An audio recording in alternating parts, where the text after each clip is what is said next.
You look fantastic, man. I should have shaved my legs for this one. I'm not really ready here. I should have put on a different shirt. But right now, the first question, Darlene, if you don't mind, uh, could you please tell everyone your website? Oh, yeah. Okay. Two. One is darlenelancer.com, just my name. And then I have another one called whatiscodependency.com. And the banner actually is a slideshow of how to recover from codependency. And there's almost 200 blogs on there. About half of them are on narcissism. So there's a whole media page with a lot of podcasts and webinars, and there's a lot of educational material, and of course my books.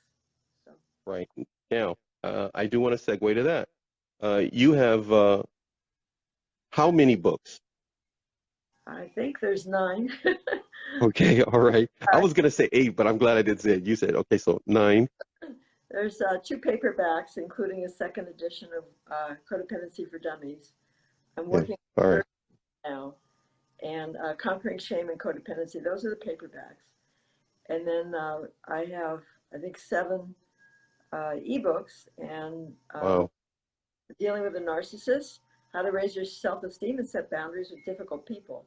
So it's not just for narcissists. It's like if you have a relationship with an addict or someone with another personality disorder like borderline, it would be very helpful. And this winter I'm coming out with a paperback called Ooh, Dating, Loving, and Leaving a Narcissist. So, right. And I was gonna work my way to that. The dating, loving, and leaving, right? A narcissist. Did I right? I repeated that right. Now, that your blog, you have over 200 blogs. You have, please correct me now if I say these wrong. I know I took notes during our show prep, but I'll make sure I got this right. Daughters of Narcissists, is that correct? Am I saying that right? Daughters of Narcissistic Mothers, Okay. Sons of Narcissistic Mothers, and Sons of Narcissistic Fathers. Wow. Okay. All right. Lift. So people are able to get something that will lift their self-esteem, raise their self-esteem, and help them be assertive. Essentially, is what they can do. Your Instagram page is very hard to remember. I just don't know how to remember. So your Instagram page is.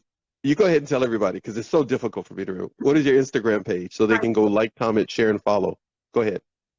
Darlene Lancer, and then my license, LMFT, which stands for Licensed Marriage and Family Therapist.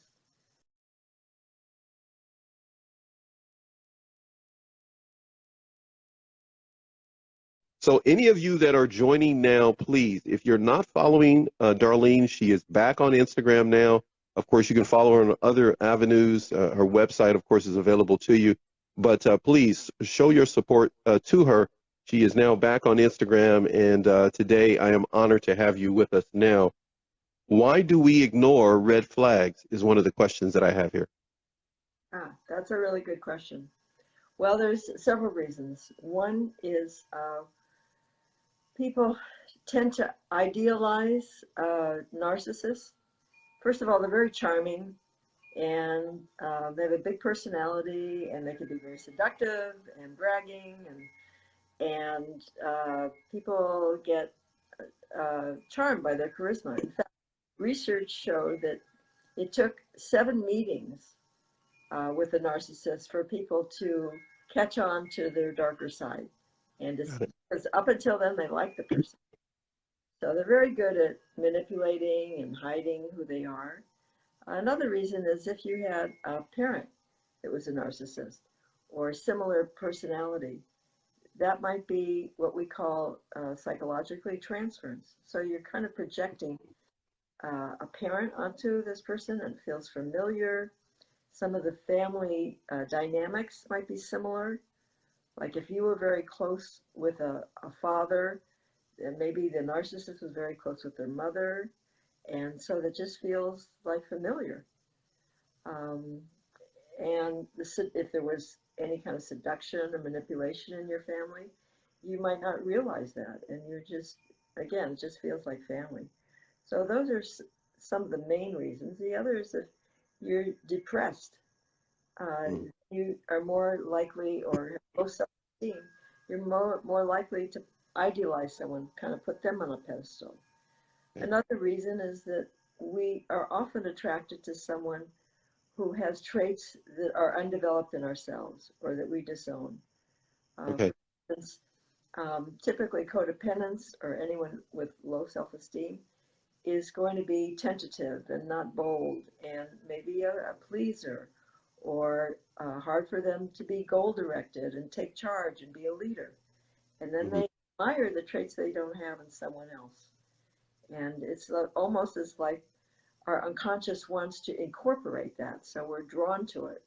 I mean, even if you want to be more creative than you are, you might be attracted to someone who's an artist and think, oh, Right. that's really fantastic, and overlook that they have a lot of personality problems. So that's So, just a general thing. so I'm curious to ask then, Darlene, because you just made me think of something. So if, let's say it's me. So if I'm not really comfortable making decisions, for example, I could I could fall for a narcissist who seems to be a decision maker. Maybe they're charming that way, and I could fall into that mindset that I trust them more than my own decision making. Can that happen? Oh, for sure. Or that you, particularly women, would like to feel protective and that they can depend on a man and lean on a man. And Yeah. codependents basically have trouble making decisions, and that's a Uh, reason for that, which I can go into. So if you're with someone who says, "Well, I'm going to just I'm going to take you to this great restaurant, and then we're going to go here," and that might feel like, "Oh, how fantastic! He's taking initiative, and I can yeah. on him and he's going to protect me." But later on, you find out that's actually control, you know. Uh, So rather than are you going to, um, you know, collaborate and decide where to go. So you might be, again, you might be seduced because maybe this person's spending a lot of money on you, or they just got like it. very, luxurious lifestyle. Hmm. Well, then you go along with that. And then later you find out there's a downside. And that control can come in. And you just mentioned something there. You said the word seduce. So a person, male or female, they could end up being seduced into this thinking, like you said, oh, they're making it, taking the initiative. Wow, that I find that very encouraging. But actually, later on, there's a trap door that we could end up falling through because they're going to be more controlling. Then they're gonna show their true colors, is what you're saying. Maybe later. They're picking places that they want to go. Maybe you Oh, got it. a small intimate restaurant and they keep wanting to bring you to these five-star big restaurants. The flip side of that, for instance, someone who's codependent or could be a narcissist who wants to take care of you and they want to help you. And you think this is great. He's like, or she is like, bringing me chicken soup. they're, they're fixing my house and they're doing all this. That's another way of control too. It's like pleasing, but they're managing you, and they're pretty soon they'll be telling you, how to change your life and rearrange your furniture, Yeah. Yeah. and so it's another trap. It's maybe not. It's a different kind of seduction. So looking out for the red flags has a lot to do with us paying attention, yes, but you said up to 7 times it could take before the true colors kind of show. Oh yeah, and Oh, but I want to point out first of all that was not a dating situation. got So it. Okay, so I there's got not idealization. So that you. Hmm. was just people in a test environment. But you were asking about red flags. I was addressing why we might fall for somebody. But the Got it. red flags of the narcissist, that's a different list. Oh, that's a whole different list. I think we better save that for October. Let's save that one for October. We could we I could was we could tease the audience. Go ahead. No, you're gonna say something. Go ahead. I was saying I was actually listing our blind spots. I actually Got it. look it up. I have a blog called like 5 red flags and blind spots. So Okay. we have our blind spots, and then there's the red flags. Oh, okay. Learn something new today. Okay. Consider that done. Hold on 1 second as I write that down. Okay. So second question. What is narcissistic abuse? Is a question that been presented with. Okay. Well, abuse is abuse. So there's other things that narcissists do, but any kind of criticism and manipulation is abuse. A narcissist was often rude to people, maybe taking things and not returning them, being judgmental and critical, being demanding. And narcissists have this sense of entitlement. So they might want to cut in line or expect favors, and expect you to treat them like gods, and ignore your needs and your feelings, blame you. They're really good at. They will never take an abuser, just in general, any kind of abuser, usually won't want to take responsibility. Mm-hmm. They will project. I used the word before, projecting your family onto someone. Well, they will project their own flaws onto you. So Okay. you're self-centered. They might even say to call you a narcissist. Wow. Call you selfish. You know, I had a narcissistic mother, and she used to say I was selfish. And I had so much shame around asking for my needs. But later, after some therapy, I realized she was selfish. So to Wow. get her way, she would say that I always want my way. So, because I wasn't doing what she wanted. So it made it hard to become an individual. So, So, manipulation, another thing is isolation. So they might mm, want you from therapy, keep you from your family, interrogate you about your friends and what you say to them. They might be very jealous not because they love you, but because they want you. It's an ego thing. They don't want yeah. competition. They might, you know, start telling you what to do and ordering you around and um, uh, being passive aggressive. So saying one thing and then doing another. Another thing is gaslighting, where they lie and try to undermine your perceptions and deny you make an agreement with them, and then they say, "Well, I never agreed to that," and Mm-hmm. you think like it's your fault. If you, for instance, you find on their phone something like they're cheating, so this Mm-hmm. is typical. So, and then the conversation turns on, "How dare you look at my phone?" And they'll start and belittling you and just slam you with a lot of attacks. So now they're the victim. This is typical with the blaming. They switch places, and now they're the victim, and they go into self-pity, and it's all your fault. So those are, I have people email me at info@darlenelancer.com. You can also get that on my website. A list of about 40 or 50, it's called a narcissistic checklist of narcissistic traits. So there's mental abuse, there's withholding money, withholding sex, with blocking you, like that's like a physical thing where they block you. So of course there's physical abuse, but a lot of narcissists aren't violent, but beware, because violence is always preceded by emotional abuse. And then financial abuse, sexual abuse, just their selfishness might be so extreme that it's abusive. So, And these things escalate. So the emotional, the financial abuse, the sexual abuse are things that happen, as you said. They may not be normally violent, but it can escalate and possibly get that way then? it could. I mean, I don't want to say that narcissists are violent, not necessarily. It's an individual thing. But Okay. hey, a lot of people are, and I have a YouTube up on emotional abuse. It's Mm-hmm. very sensitive. A lot of people are in denial about abuse. First of all, there's so much emotional verbal abuse in the media that people don't even realize, like when they're constantly criticized, that that's abusive. Um, but physical abuse is not just being hit, it's also being breaking your phone, throwing things, punching walls. Yep. That's Yeah. considered physical violence, Yeah. pulling your things like that. That physical intimidation, or literally that hands-on physical intimidation. So throwing things, you mentioned punching the wall, things like that, pulling of the hair.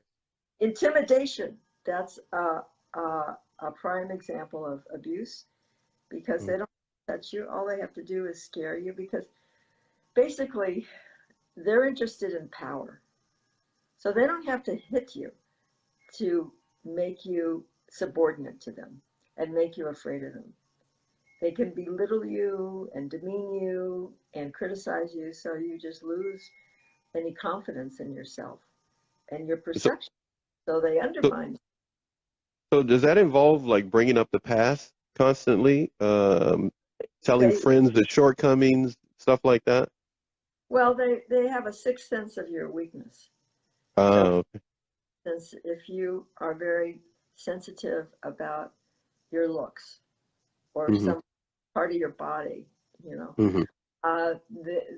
they'll know that that's your a weakness, or Wow. say that you are had an abusive father Mm-hmm, and you don't want to be like your father, and then your mm-hmm. girlfriend, well, now you're just like your father. Ouch. So, Yeah.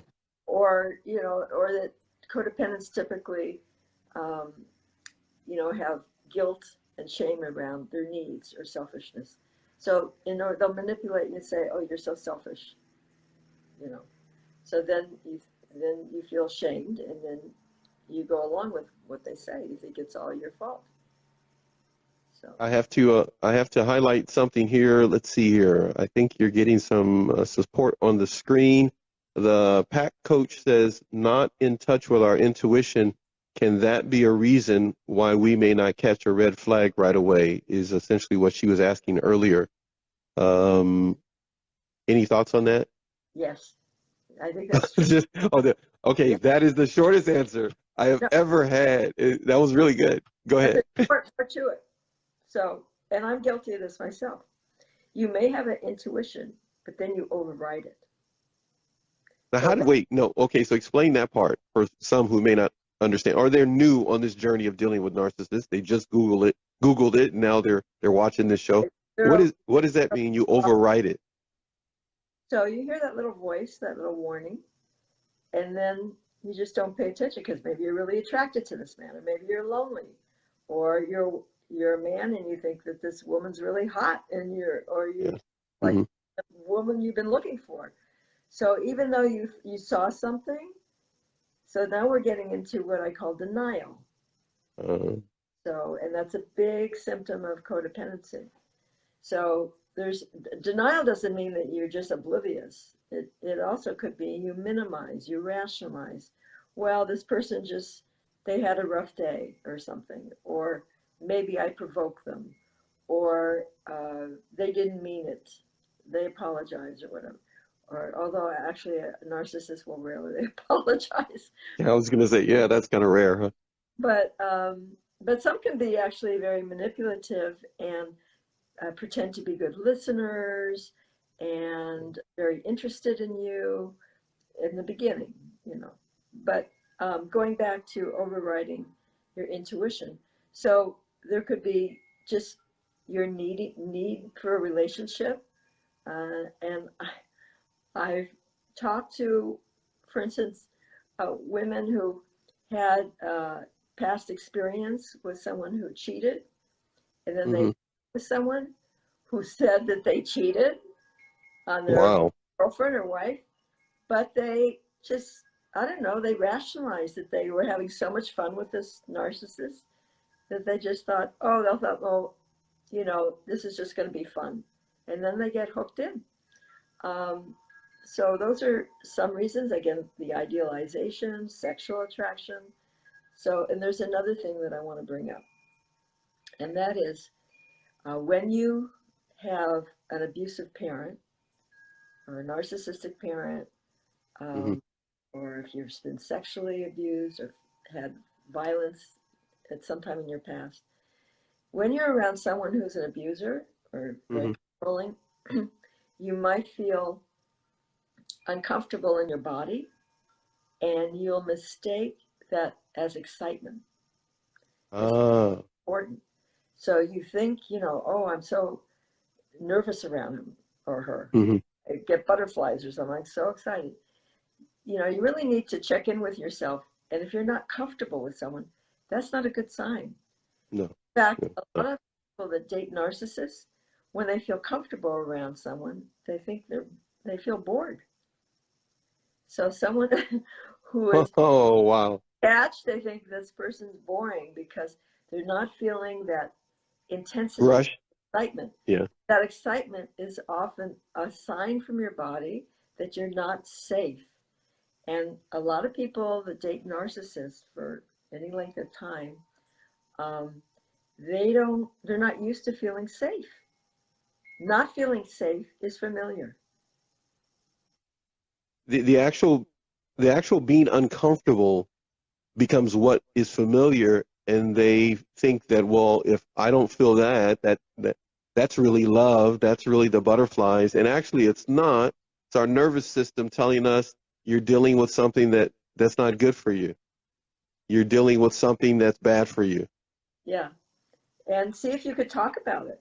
What's making, and figure out what's making, if the person is touching you too soon, moving too quickly, physically, Hmm. um, maybe criticized you and you didn't really even notice it, or was acting arrogant. So Mm. somehow making you feel Sm- intimidated, afraid, Small, small, and you might, belittling. Yeah. well, it might be very subtle. It might not be overt, just maybe Okay. question. I don't know, in some way. I can't think of an example. And then you're kind of watching what you're saying. Well, that's not a good sign. No, that's never a good sign. Yeah. What? When you can't speak freely, it's not a good sign. Mhm. But you might What, mistake that and think, well, I feel like a teenager, I'm just so attracted to the person.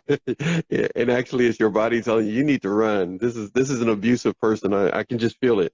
Yeah. And instead, we're thinking something different. I gotta tell you, also on the screen, it also says they can invest in you for later. So I guess that means that they're listening to you and doing things because they're planning on controlling later.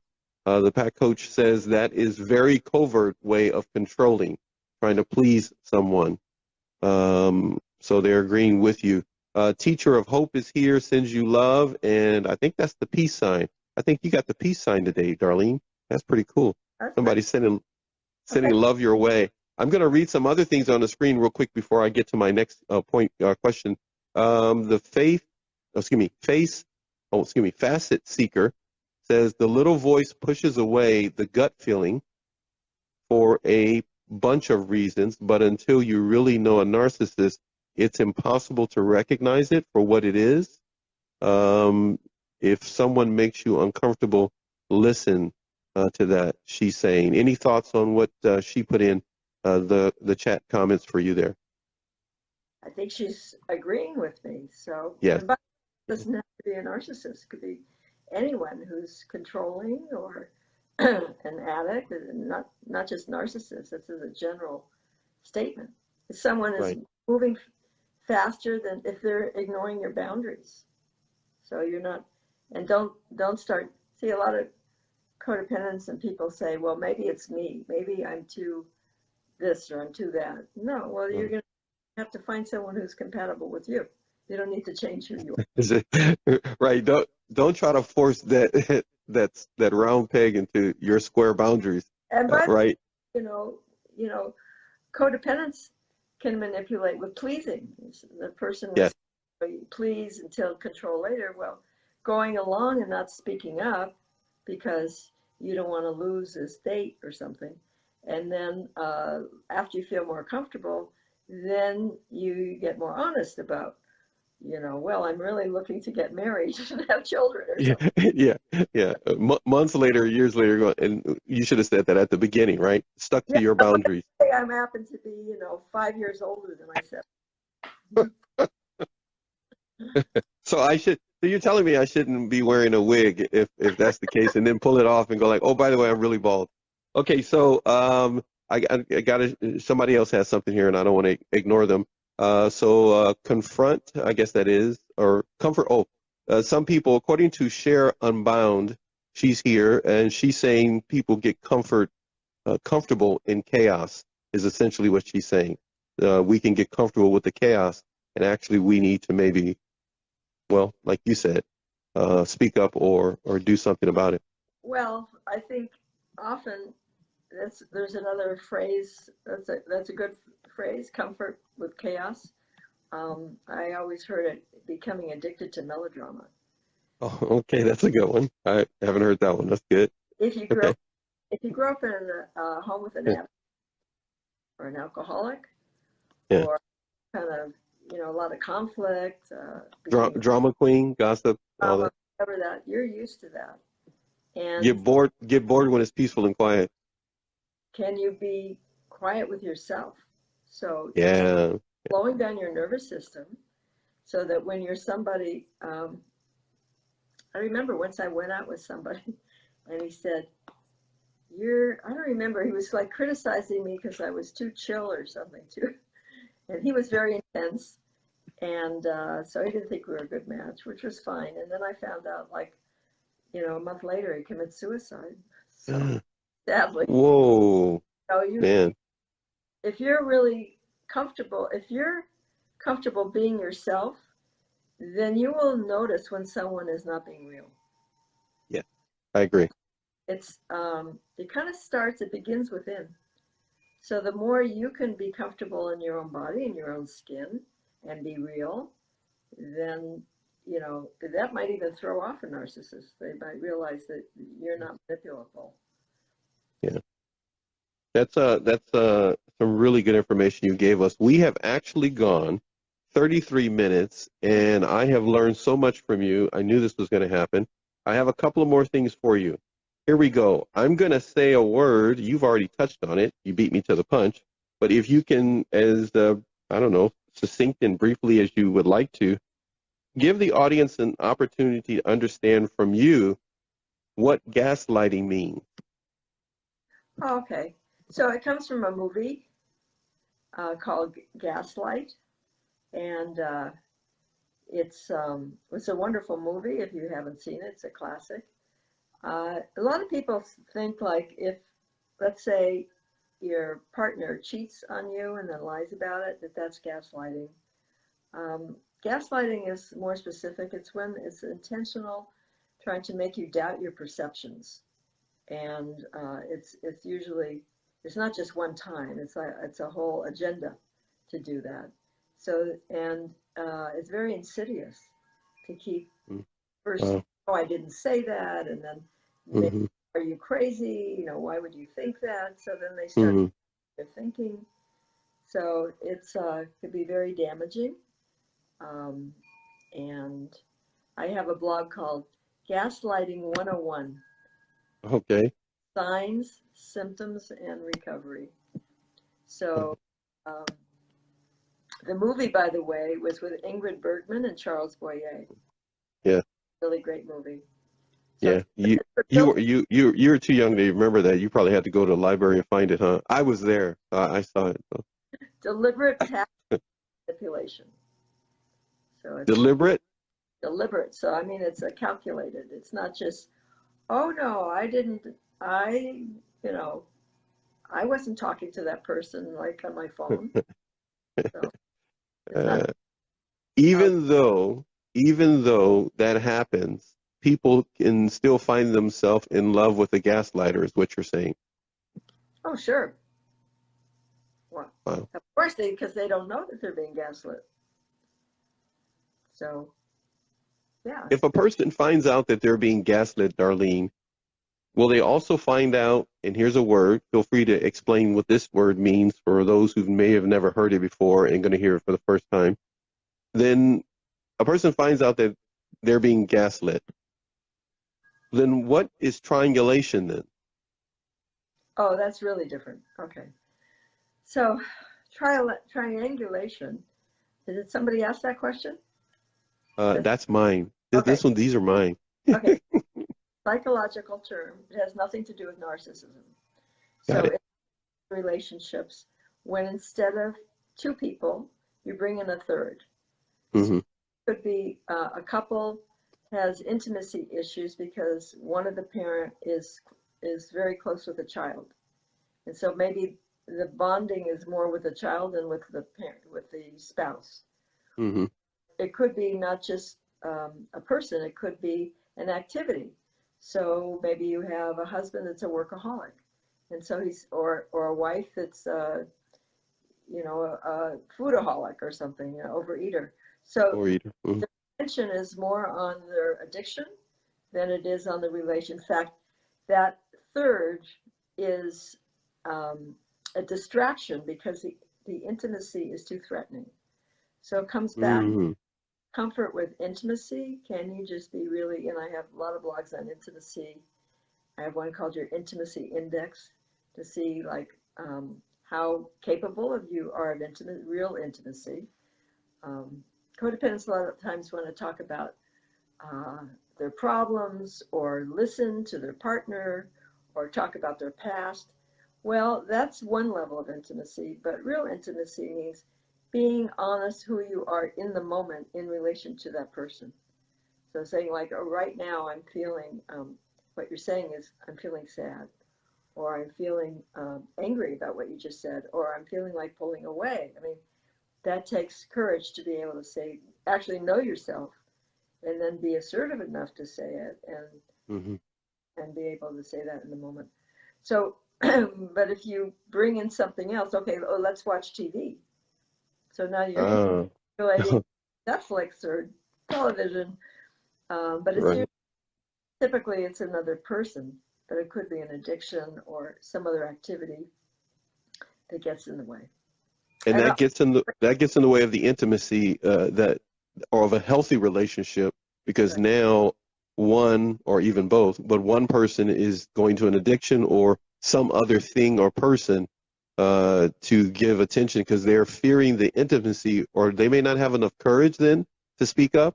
Well, it could be that, or it could be their partner is ignoring them. So Oh, let's okay. you don't have enough intimacy in your marriage, and so then you cheat. So you bring in Hmm. someone, Correct. Right. rather than confront your spouse and say, "Look, we need to go to counseling. This isn't working. Right. Uh, I'm not getting enough of my needs met from you. Maybe you tried. Maybe you got raged at or put down, and Right. so Right. help on having to how to confront that person rather than go outside the relationship." Right. So Why? the triangle. I'm sorry. Go ahead. What was that? Yeah, why sometimes those affairs don't work out because let's say you get divorced and then you have the same problem with Oh yeah. the Same person. with the other person. With the other person, the intimacy just keeps chasing the lack of intimacy and courage to really talk about and solve things. Never gets solved because what triangulation and that becomes a constant part of a relationship wherever they go instead of dealing with something. Yeah. And Um, by the way, on that subject of intimacy, narcissists don't want to be intimate because it means being authentic, which they can't be, and being vulnerable. So they think all that is weak and they want to have power. They want to have power over you. So they have to be the top dog. And, you know, to be intimate, you have to be real and vulnerable. And they see that as weak and flawed. So that, and I they're not I feeling. So, Yeah, I seriously want to get into that with you. I just know we're not going to do it today, but that is going to be for October because that is a subject. I have not done a show on that yet, but I have had people ask me about why don't you do a show on that, the intimacy with a narc and how they, as you just said, and I've come to learn that's not something they really want to do. That vulnerability of because that would expose them then and their wounds or what? How does that work? Just real yeah, quick. there's a lot of shame under Okay, narcissism. Shane. Okay, Yeah. okay. So I got to ask you this question. Here we go. Here's one of the questions. What keeps me from moving forward from narcissistic abuse? What keeps me from moving forward? So a person has come to understand what it is and the red flags, gaslighting, and even if they've been exposed to triangulation and other things, and now they want to move forward. Darlene, what keeps them where they just feel like they're not moving forward or away from narcissistic people and abuse? Well, there's a lot of steps, okay? And if you accomplish these steps, the narcissist might leave you. So, Wait. So are you saying these are steps that should be taken so the narcissist can move on themselves, which is much easier, or these are steps? I mean, if you start overcoming your grow as a person and Okay, start to value yourself, okay, the first thing you have to do is detach. So they teach you that in 12-step programs and like Al-Anon and Coda. And I have 14 tips to letting go on my website. 14 tips on your website. Okay, Free. so Yeah, if they sign up. it's And yeah, and I also have a blog on why it's hard to leave an abuser. So there are a lot of reasons. So first, you have to feel worthy. Just knowing it intellectually may not be. It's very important to be able to name it. I was in an abusive relationship, and I didn't like it, but I didn't even know I was being abused. I didn't know that word. And then wow. I took a class on assertiveness, and then I came back and said, that's abusive. Wait. You took I'm just gonna ask, Yeah. what year did you take the class? And the light bulb went on. What year was that? I don't remember. It was probably 40 years ago or something. Okay, and so how could that possibly be? You would have only been 2 at the time. Yeah, right. Okay, all right. So you took a class on assertiveness, and Well, that's when you found out that, wait a minute, I'm suffering through abuse. yeah, people didn't talk about it much then. I mean, the word trauma wasn't even, people didn't talk about intimacy, PTSD, trauma. Everything is moving much more faster because, people are learning and we're sharing. And of course, the internet is Yeah. exponentially exploding and teaching people. Mm-hmm. All that information wasn't out there. So I'm very happy to spread what I teach, what I've learned. So yeah, so you have to be able to recognize it, and then it's important to tune in and know how you feel, and then Mm-hmm. you feel worthy of being loved and treated well. So most people with a narcissist, if they didn't have low self-worth to begin with, by the time they're hang around for a long enough time, their self-esteem and self-worth is going to plummet from all that abuse. So, and if you grew up with put downs and things like that, you start off kind of behind the 8 ball. So you have to Yeah. feel worthy of it. And then the next thing, you have to um, learn to be assertive. I took that class, and I have an ebook and a webinar on how to be assertive. And so you have to know the words, and then you have to feel that you have a right to be treated well. Good. So, Good. Yeah. well, I to like make a list of their rights, and then just say them forcefully, like Mm. I have a right to respect, and I love it. they start giggling. I mean, it's embarrassing to them. So feeling like you really have a right to be treated well, and then you have the words, and then the next level is courage. Okay, Okay. to speak out. And the thing is that, and I have another blog on do's and don'ts with confronting abuse. So most people try to defend themselves, explain, nag, attack the abuser. None of Yeah. Yeah. counterproductive, Yeah. pleading, just that you Uh-huh. look at them. So you have to be very concise and constructive in what you say.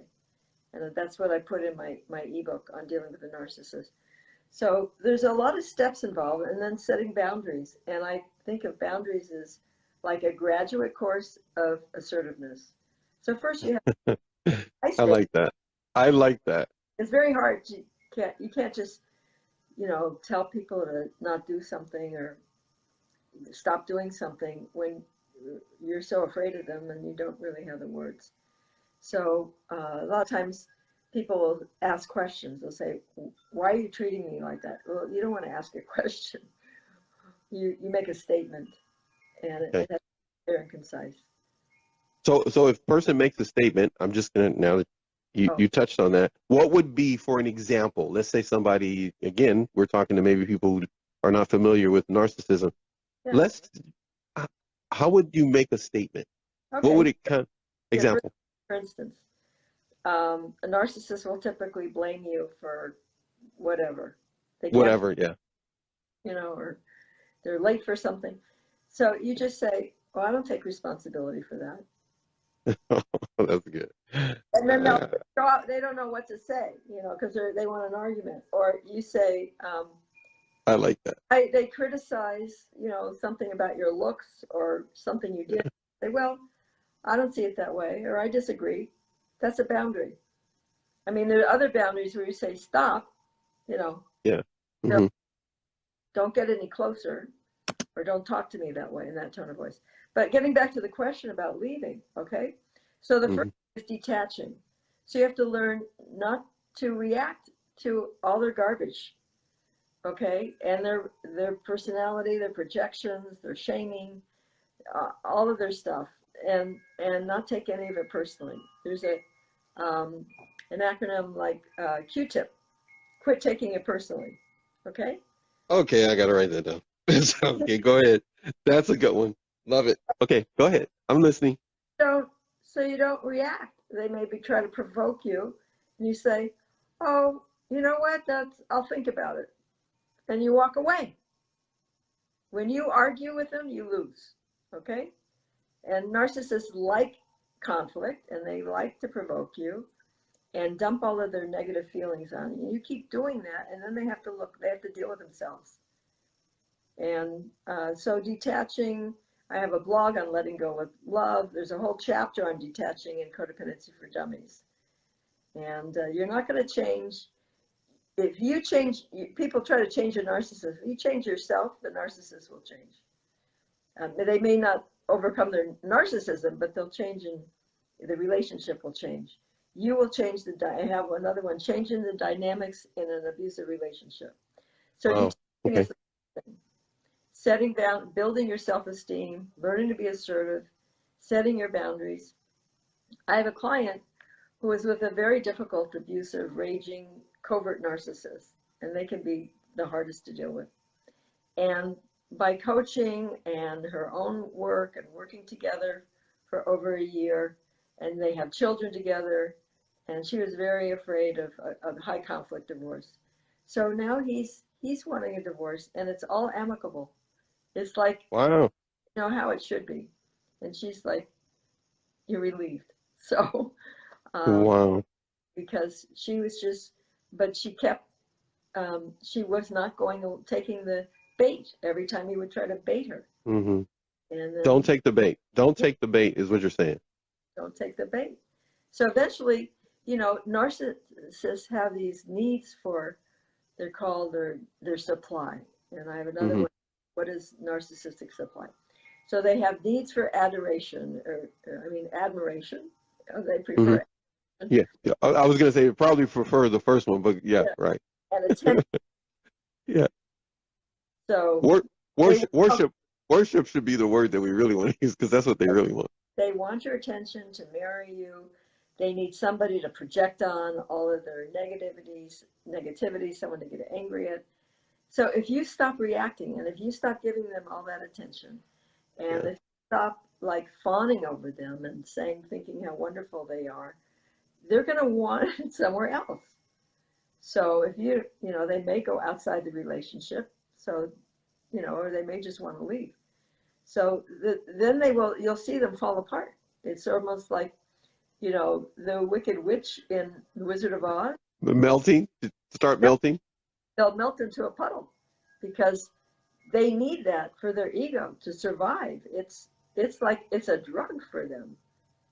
It's life or death. They really need those supplies, and they'll turn into And if we're not careful, we're giving them that supply. But once we implement some of the steps, especially from your blog and your ebook and your website, we're going to be not giving them that and falling for the bait, and they're going to have to do something. They got to go somewhere to get it if they're not getting it from us. That's right. And now they put themselves in a position, whether it be through the marriage or work or whatever it may be, family relationship, they're going to kind of they would give us some space, or they would go their own way. But, okay, so I'm going to ask this. Here's one of my questions. I got another one for you that was from the audience, but here's one I got to ask. Then what is Gray Rock all about then? Okay, so and I have a blog on Gray Rock too. Now, So, listen, do you not have a blog on anything? You have a blog on how to make meatloaf too? Because I could use that one, because I haven't. Okay, go ahead. so well, how to detach from a meathead. But so No comment. Okay, Gray Rock is when you just kind of no reaction at all. So Right. that's fine if you're up to this, but be careful, because you're, and one of the warnings I have is, well, there's two basically. And my blog talks about the risks and the rewards of going gray rock. So it might Mm-hmm. precipitate what I'm talking about. But if you don't really want to leave the relationship, your partner might go elsewhere. If you Got just, it. okay, that's one. The other thing is I caution people not to shut down to their feelings. You don't want to go numb because your feelings are your guide. So, be careful, talk to someone, journal, be sure that you're not numbing to yourself. It's not just numbing to the narcissist. And Which is okay. So I have to ask this question then because I've never really thought about that, and I've never had anybody out of all the people that have been on the show to say what you just said. To make sure not to numb ourselves, that we need to talk to somebody, because so you're saying we can become so numb that we're just on autopilot about life, yeah, and yeah. okay, got it. All right. That's, I mean, people do that with an abuser just to survive. You start to, if you're around abuse long enough, or with an addict, and maybe this happened in your childhood, then Mm-hmm. Right. denial of feelings and needs is a symptom of codependency. Okay. Right. Yeah, and I just want to point out, if you go gray rock or do the things what I said about detachment, you can expect abuse to escalate, Mm-hmm. try to provoke you, but why it's hard to do on your own. You really need to be maybe working with a sponsor in CODA, with a therapist or something, to keep you from falling back, because it's like training a toddler Mm-hmm. animal. It's like you let them, when you're tired and you let down your guard, then they know that they won, they got in. Ah. You want to So be we have to make sure that we are surrounded by people who are supporting us and can work with us, especially with our emotions, so that we don't fall into that habit of thinking that we can make it on our own. And there we go back again, which leads to the next one. Um, we're nearing the end of our show. We've gone 54 minutes. So everyone, I am going to go really quick on some things. So if you want more, you have to go to Darlene's page, her Instagram page, Darlene Lancer LMFT. Darlene Lancer LMFT. Like, comment, share, follow her page. Well, a lot of people call their partner a narcissist because she's selfish or something like that, but that's not, or they rage, but that's not part of the symptoms of the Mm-hmm. diagnostic code. So I wanted to be clear before you start labeling someone a narcissist. Although Mm-hmm. at the same time, I want to say labels don't really matter if you think you're being abused. They don't? Okay. About the labels and just, read my literature and learn how to protect yourself. Get Okay. Got it. You were going to say, did you say diagnose? Or what would you say? What is it again? a diagnosis. Okay. So first of all, there's several pre-requirements. One is that they lack empathy. Mm-hmm. And we mentioned the need for admiration. And the next is a grandiose personality. So I want to just make a distinction, because there's something called the grandiose or exhibitionistic narcissist, and those are people like in politics and film that you would see. But there's also covert narcissists. They also have grandiosity, but it's hidden. So they think Uh, he recognizes my greatness. So they don't necessarily brag about it and boast, and they're more introverted and just feel sorry for themselves that they never made it in film, or they never were, their art isn't being recognized, or yeah. their skill or something. So those are the three basic. They have to meet those three requirements, okay, and then they have to meet um, five altogether. And here's some of the others. And so that they think that they're special. Mm-hmm. It only be understood or associate with special people or high status. Wow. So they want to Okay. associate themselves with people from maybe the best schools or the entertainment field or, you know, Mm-hmm. public figures or wealthy people, whatever in their mind is high status. Um, Mm-hmm. and this is part of their entitlement. So then they expect, this is actually another symptom, but they usually go together. They expect special treatment. So they will maybe cut in line and think that I had one client who uh, he had a batch of speeding tickets, but he never went to court. He thought that the law was wrong, that he shouldn't apply to him. Until the court came to him. What happened, but I don't remember. Uh, But so he thought really he was above the law, or, you know, I had a narcissistic brother who thought that the plane should wait for him. Those kind oh of wow. so, Wow. and you know, and then they expect you really to treat them as special, and that your needs don't matter, but theirs do. Another symptom is envy. So typically, narcissists will be envious of others because they want to be the best. So, and their envy is filled with anger. Mm-hmm. If they're really um, a malignant narcissist, or often sometimes perfectionistic narcissist, they will try to take down anyone that their competition. So Wow. take it to an extreme, and to, but they will also, if someone uh, criticize them, criticizes them, they'll project their own envy and think, well, that person's just envious of me. There's nothing wrong with Mm-hmm. them. They're envious. They want what I have. I didn't do anything wrong. They're just jealous and envious. Um, and then they exploit other people. So they might exploit them financially, sexually, take an unfair advantage of people, or maybe use their work product, plagiarize, things like that. Or in a work situation, they may take credit for your work and brag. Mm-hmm. Um, so that's exploitation. And then a real typical one that's easy to spot is arrogance.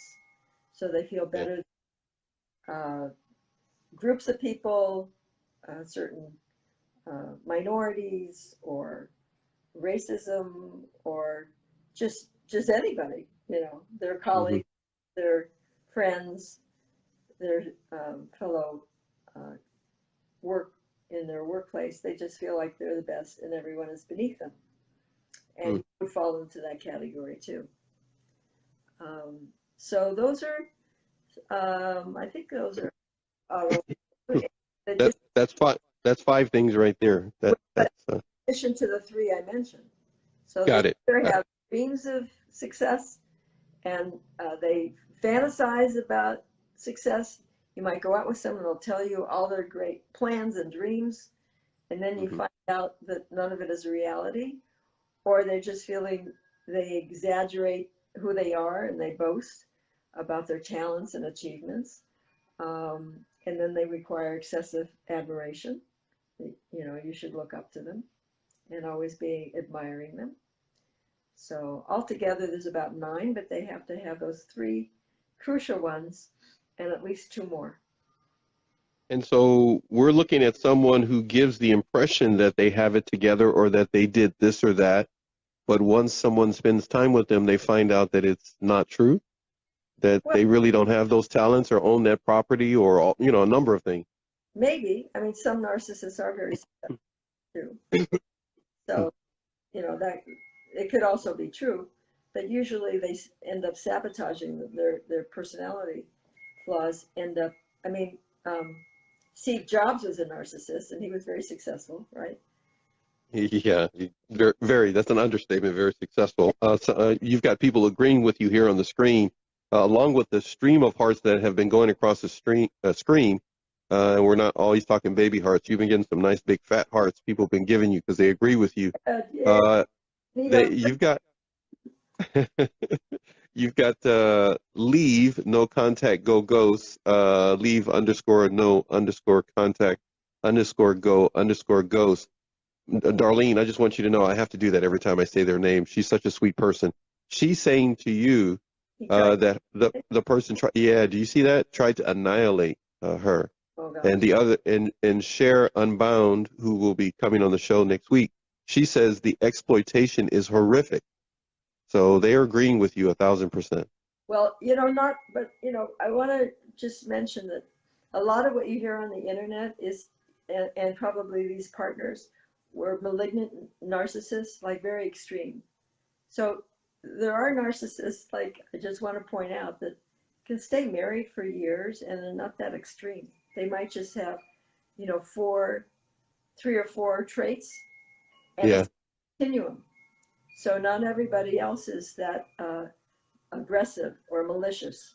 So the more malicious they are, the more aggressive, the more severe the narcissism.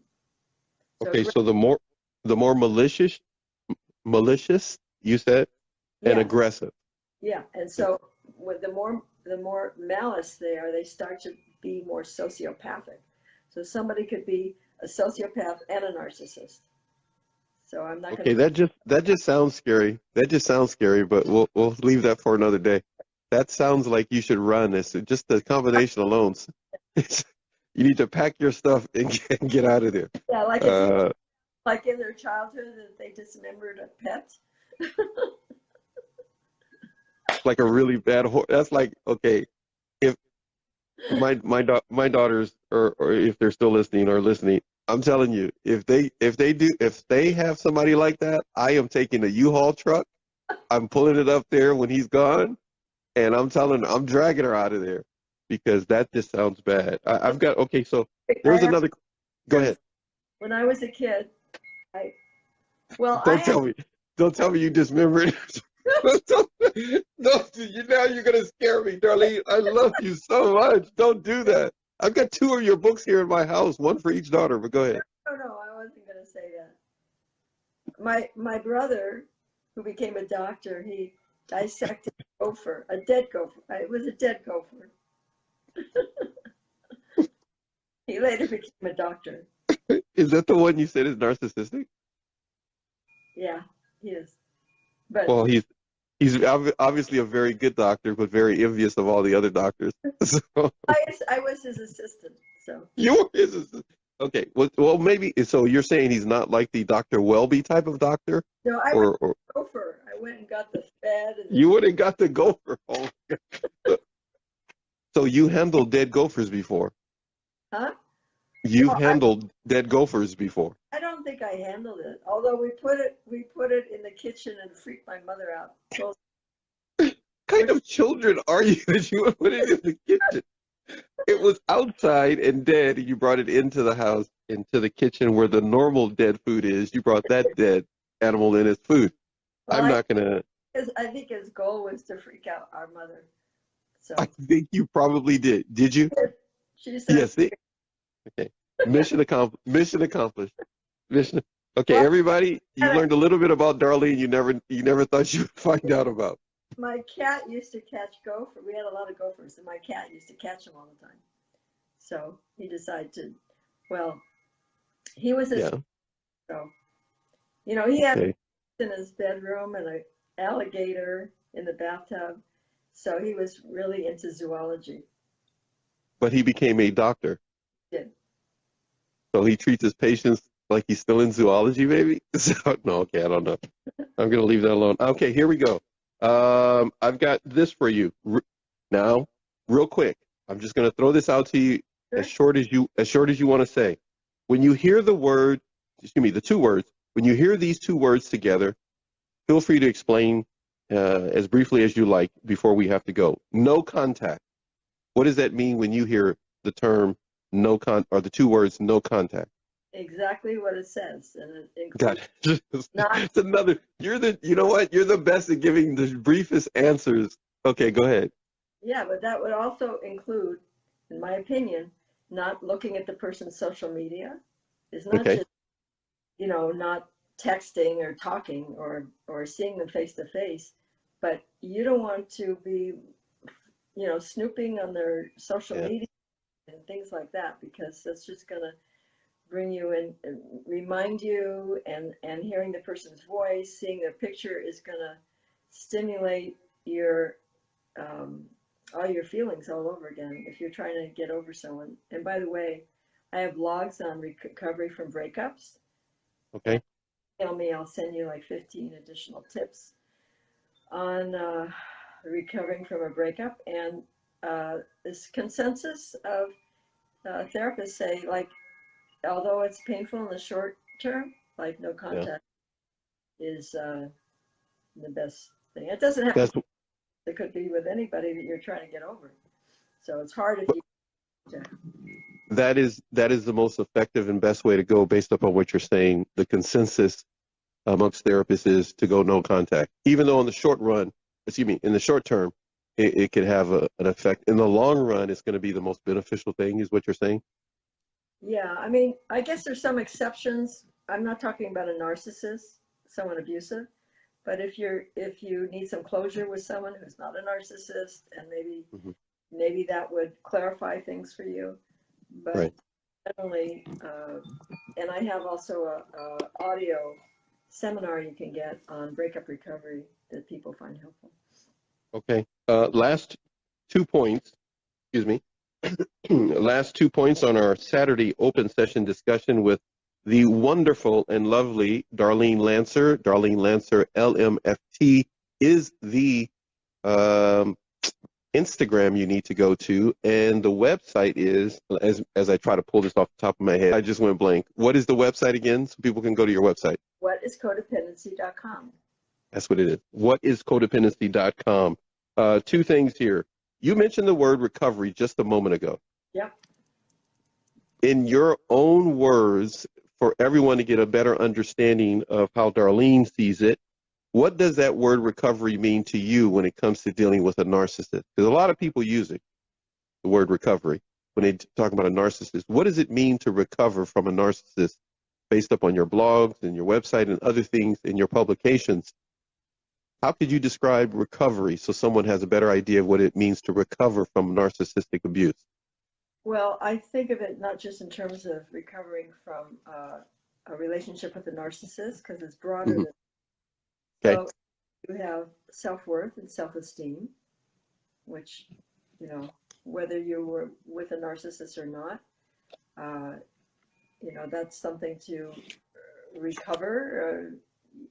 Basically you're recovering yourself. Ah, Dependency wow. is of the lost self. So you're able to be assertive and have boundaries, and that is, saying, asking for your needs, speaking your feelings, and along with that is being connected to yourself. So you're able to do that. And so I also look for somebody who is integrated. So their words and actions and beliefs and feelings all match. So Mm-hmm. you're authentic, in other words. So you're able to be Okay. real, and you're able to speak your truth. And that allows you to, another criteria is to be intimate. Earlier, I Mm, talked about the courage to be intimate. You have to know yourself. You have to value yourself. You have to be able to be assertive. You have to have the courage to do that. You have to have enough self-esteem to be honest. So mm-hmm.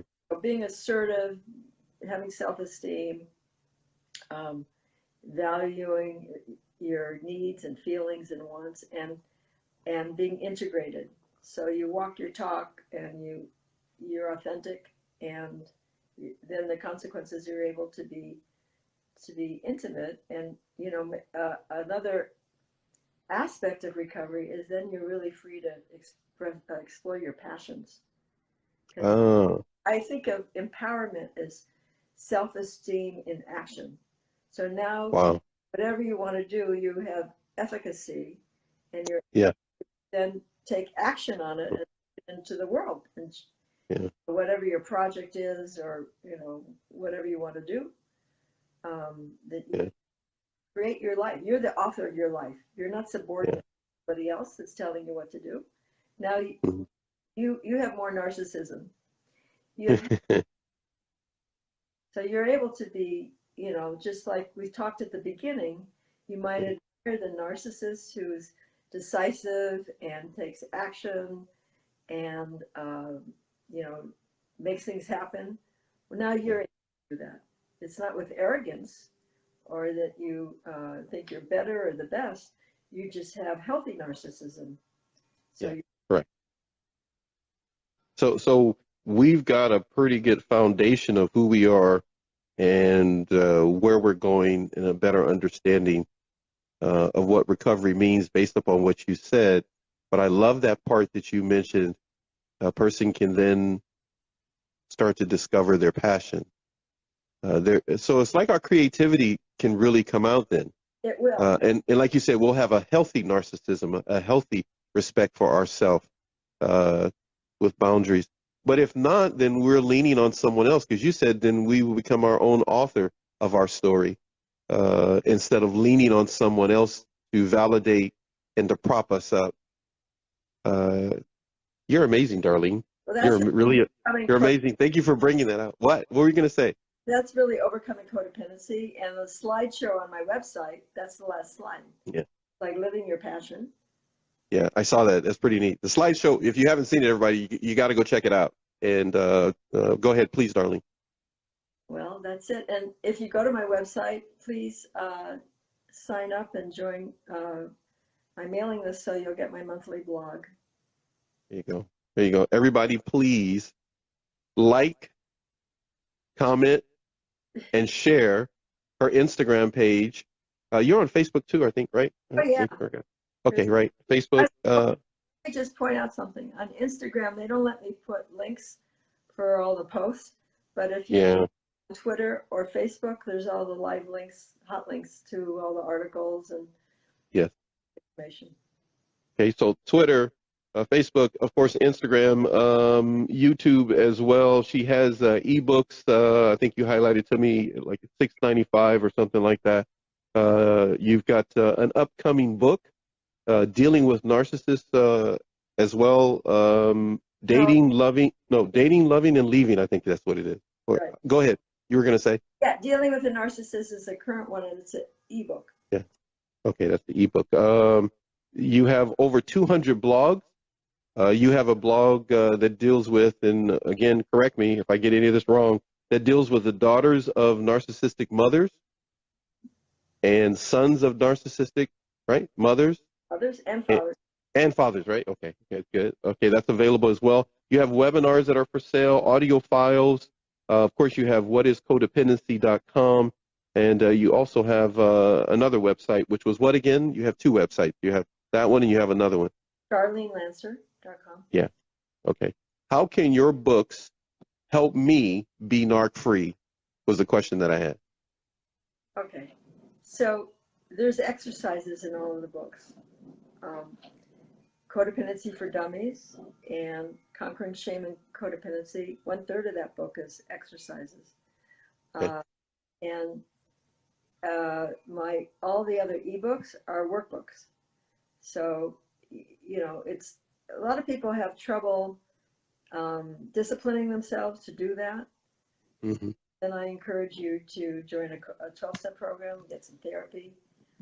But if you do that, I mean, people write me from all over the world that it changed their life or it helped them their marriage. So I know it works because just read on my website or on Amazon the reviews, and people seem to be benefiting a lot from them and changing. So your reviews are very, very good. Arlene has a great sense of humor. I want you guys to know that. I had fun doing the show prep with you. That was very fun. I really appreciate it. What were you going to say? What? Yeah, another thing that could be very helpful is I have a self-love meditation. Okay. I have a new one called the Soul Alignment Meditation. So, and I've gotten a lot of wonderful feedback on these. Like, if you listen to them, it'll help you talk to yourself in a more loving way, and that'll help overcome shame and raise your self-esteem. So if you listen to them a few times, you'll start to adopt some of the language that you can talk to yourself in a gentler, more loving way. Because the problem is you can leave an abuser, and guess what? Worst abuser is yourself. So you still live. Yeah. So you have to heal on the inside, and then you won't attract another abuser. So Your books, there are 2 of them in our house. My daughters make sure to have them. They are my executive producers. You have, do you have one-on-one coaching sessions? Somebody just asked. So I have to ask that. look on the services page of my website. Okay, services page on her website, everybody. Darlene, very briefly, last few words of encouragement to everybody, and we're out of here. Last few words for everybody and some of the late bloomers that are jumping on right now. But last words, because we're about to end, everybody. I see everybody coming on, but we're about to go. Go ahead, Darlene. Last words for everybody. Stop shitting on yourself. So you just, oh man, I can't take you nowhere. I can't take you out in public. It's okay. So Darlene says, make sure you carry toilet paper. That's pretty much what she's saying. If you either that or just, you know, be kind to yourself. Yes. And you know, it's humiliating to be abused. I was in an abusive relationship, and but don't beat yourself up. Start to love yourself. Otherwise, you're Right. a problem. So that's what I mean. Don't say you should have left or why didn't I, or like I should. You will when you. I mean, if you're in that relationship, you'll leave when you're ready. And if you are already out, don't beat yourself up for not leaving sooner. So. Thank you, Darlene. Listen. You said that, and the hearts just kept going. So everyone's agreeing with you right now. They're saying thank you on the screen. Shara Unbound says that she's following you. She just clicked follow. Pack Coach just left instructions for everybody on how to follow, even while we're doing the show. Someone now they're telling you you are beautiful, and thank you. And you got four hearts on that. That was from the Pack Coach, PAC Coach. Leave no contact, who is one of our regulars, says to you, exactly. Laugh out loud. She's agreeing with you just said. Really great show. Thank you so much. Okay, I'm gonna end it on that note for sure. Thank you, Darlene. We'll see you later. Love to you. Take all. care. Bye. Bye, everybody. See you guys next week.